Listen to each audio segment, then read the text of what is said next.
भक्त ब्रजदास राधा रानी को बेटी मानते थे।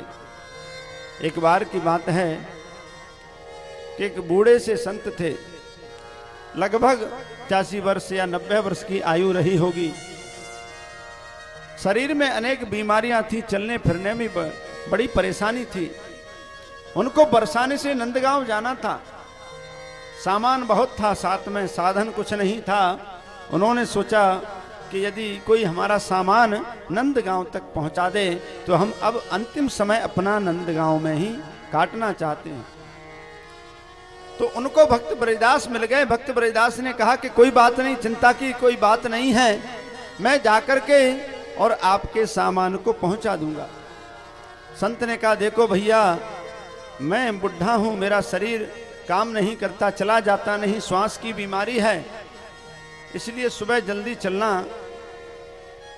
भक्त ब्रजदास ने कहा ठीक है, मैं भी जल्दी जाना चाहता हूं, क्योंकि राधा रानी को मैं अपनी बेटी मानता हूं और नंदगांव जो है वो कन्हैया का घर है, यानी मेरी बेटी का ससुराल है, और अपनी बेटी की ससुराल का मैं अन्न जल ग्रहण नहीं कर सकता, इसलिए वहां रुकूंगा नहीं। महात्मा ने कहा अच्छा ठीक है। इसकी एक बेटी थी, इसने बेटी से कहा कि मैं अभी दोपहर तक लौट करके आता हूं, तुम घर में ही मेरे लिए भोजन बना के रखना। इतने में भक्त ब्रजदास महात्मा के साथ में चल दिए और धीरे धीरे चलते चलते, अब महात्मा जी को श्वास की बीमारी थी, थोड़ी देर 4 कदम चलें फिर रुक जाएं, बैठ जाएं, फिर 4 कदम चलें फिर बैठ जाएं।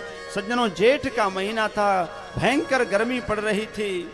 उस गर्मी में भक्त ब्रजदास ने कहा कि क्या करें, धीरे धीरे चलते चलते उनको दोपहर का 1 बज गया। जैसे ही 1 बजे पहुंचे, संत ने कहा कि भैया भगत तेरी बड़ी कृपा रही, तूने हमारा सामान पहुंचा दिया, अब ऐसा करो कुछ भोजन कर लो और यहीं विश्राम करो। भक्त ब्रजदास ने कहा कि अब न कहना देवता मुझसे यहाँ जलपान की, कृपा ही केवल रहे दासों पे दया निधान की।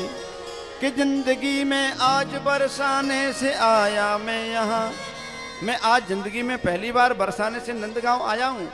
कि जिंदगी में आज बरसाने से आया मैं यहाँ, है उम्र 2-4 दिन की और इस अज्ञान की। 2-4 दिन की उम्र और बची है, ज्यादा उम्र नहीं है। मैं राधा रानी को बेटी मानता हूँ, इसलिए यहाँ का जल ग्रहण नहीं करूंगा, भोजन भी नहीं करूंगा, मैं तो लौट करके घर पे पीऊंगा। इतने में जो मंदिर के पुजारी थे वो आ गए। उन्होंने कहा कि अरे भले आदमी, जेठ का महीना है, दोपहरी है, गला सूख जाएगा, अब घर पहुंचते पहुंचते भी 2 घंटे लग जाएंगे, ऐसा करो यहीं कुछ खा पी लो। इन्होंने कहा नहीं, मैं अपनी बेटी के यहाँ कुछ नहीं खाऊंगा। तो पुजारी ने मजाक कर दी, अरे भैया बेटी के लिए कुछ जब आते हैं तो भेंट देते हैं, कुछ भेंट भी देते जाओ। ब्रजदास ने कहा कि हम गरीबों पे भला क्या भेंट बेटी के, बड़े गरीब थे, कि हम गरीबों पे भला क्या भेंट बेटी के लिए, हैं बहुत जो कर सकें रक्षा धर्म ईमान की, हम तो अपने धर्म की रक्षा कर लें, यही हमारी सबसे बड़ी दक्षिणा है। और लौट करके वहां से चल दिए। चलते चलते महाराज रास्ते में प्यास लगी, सवेरे से ही पानी नहीं पिया था, जीभ चिपकने लगी। सोचा कि एक पेड़ के नीचे बैठ करके विश्राम कर लूं। जैसे ही वृक्ष के नीचे छाया में बैठे हैं महाराज, उसी समय गर्मी के कारण मूर्छा आ गई। जैसे ही मूर्छा आई, बेहोशी आई, भगवान ने नंदगांव में बैठे थे, सोचा कि मेरा भक्त, राधा रानी का भक्त मेरे घर पर आया और उसने जल भी ग्रहण नहीं किया, कहीं भूखा ना मर जाए, प्यासा ना मर जाए। एक गिलास में, एक लोटे में पानी लेकर के दौड़े दौड़े भगवान आए और जगाने लगे, लेकिन भक्त ब्रजदास जगता नहीं है। देखिए, भगवान चाहे तो चुटकी में अमृत की वर्षा कर सकते हैं, लेकिन कहते हैं कि भक्त वत्सलता का भाव तो जब ही प्रकट होगा जब स्वयं लीला करेंगे। भगवान लीला करने के लिए आते हैं।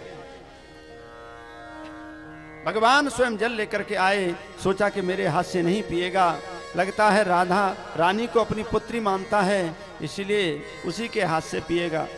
भगवान दौड़ करके गए, नंदगांव से बरसाना पहुंचे और बरसाना जाकर के राधा रानी, उस समय महाराज खसकी टठिया लगी थी और मंदिर में संगीत चल रहा था, सुंदर वाद्य यंत्र बज रहे थे। भगवान को देख करके राधा रानी खड़ी हो गईं। राधा रानी ने कहा कि खरी दोपहरी जेठ की, ऐसे में ब्रजराज और दासी पर कीनी कृपा, आए हो कहीं काज। हे प्रभु, इस खरी दोपहरी में मेरे, अरे मुझे एक बार कोई सूचना भेज देते, मैं आ जाती, आप क्यों आए हो? भगवान को क्रोध आया। भगवान ने कहा कि मंदिर के संगीत में मगन हो रही आप, और नंदगांव की डगर में डरो तुम्हारो बाप। नंदगांव की डगर में तुम्हारे पिताजी वहां पड़े हुए हैं। पूरी घटना बताई, पूरी घटना बता दी। राधा रानी ने क्या किया? तुरंत महाराज कि पीतल की थाली में भोजन लगाए झट, शीतल सुनीर घट बीच भर लाई है। एक पीतल की थाली ली, उसमें भोजन लगाया, गिलास में जल रखा और जल रख करके महाराज दोपहरी में धाई तापे भानु ने तपाई देह, गोरे मुख माह काल मासी आन छाई है। जल का झलक आए अनेक मुरझाए से, पाव पथराए से प्रत्येक पीर पाई है। अब राधा रानी भोजन की थाली तो लेकर के आ गई, लेकिन सोचने लगी कि इस रूप में दर्शन दूंगी तो हो सकता है कि ये खुशी के मारे कहीं शरीर पूरा ना कर जाएं। इसीलिए उन्होंने क्या किया कि भक्त ब्रजदास की बेटी थी रतिया, तो राधा रानी आज रतिया बन गई कि भक्त ब्रजदास को भोजन कराने के लिए रतिया को रूप आज राधा धरे आई है। राधा रानी उसकी बेटी का रूप बना करके आ गई और आकर के पिता पिता कहने लगी, निज पुत्री की भांति। पिता पिता कह करके जगाया। जैसे ही जगाया, भक्त ब्रजदास ने अपनी बेटी की आवाज सुनी और आवाज से जैसी मूर्छा खुली, कहा कि पिताजी पानी पियो, भोजन करो। ब्रजदास ने कहा, अरे तुझे कैसे पता चला कि मैं यहाँ हूँ?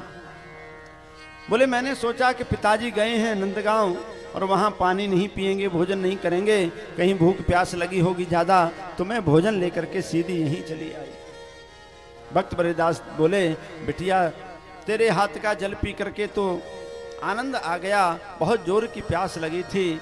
अब ऐसा करो तुम अपने घर जाओ, मैं तो अब दोपहर में नहीं आऊँगा, शाम को आऊँगा आराम से।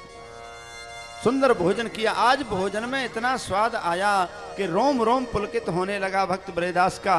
भक्त ब्रजदास सोचने लगे, इतना स्वाद आज तक किसी भोजन में आया ही नहीं।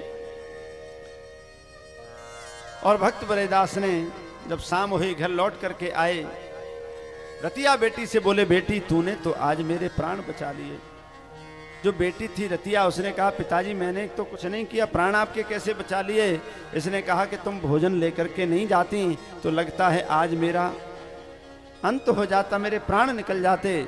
रतिया ने कहा कि पिताजी मैं तो सवेरे से ही घर पर हूं, मैं तो कहीं गई नहीं हूं। भक्त ब्रजदास सोचने लगे, तो भोजन लेकर के कौन गया था?